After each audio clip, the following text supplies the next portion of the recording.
అబ్బా ఈ బంద్ అన్న ముచ్చట వినిపియక ఎన్ని రోజులైతున్నదో.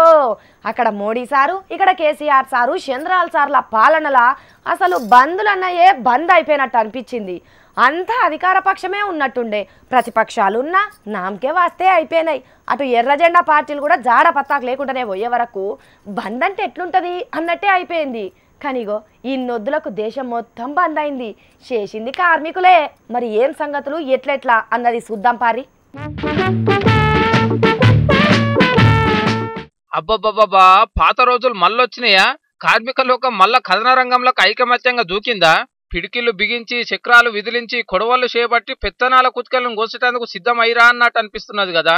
కరెక్టే, ఇవాళ దేశం మొత్తంలో ఉన్న కార్మికులు పని బంద్ చేసి రోడెక్కిండ్రు. కేంద్ర సర్కార్ నడిపిస్తున్న మోడీ సార్ మొత్తం కార్మికులు అన్యాయం చేసే పనులే చేస్తున్నారని అన్ని రాష్ట్రాల కార్మికులు ధర్నాలకు దిగిండ్రు. రాస్తారోకోలు చేసిండ్రు, ర్యాలీలు తిరిగిండ్రు. మోడీ డౌన్ డౌన్, కార్మికుల ఐక్యత వర్ధిల్లాలి నినాదాలతో హోరెత్తిచ్చిండ్రు.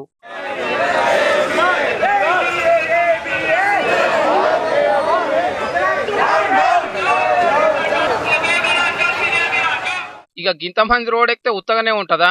అక్కడక్కడ టైర్లకు నిప్పులు పెట్టుడు, కొద్దిగా లొల్లులు చేసుడు నడిపించిండ్రు. ఇవాళ ఒక్క రోజే కాదు, బుధవారం నాడు కూడా బంద్ చేస్తాం అంటున్నారు. దీంట్లో బ్యాంకు కొలువుదారులు కూడా ఉన్నారు కదా.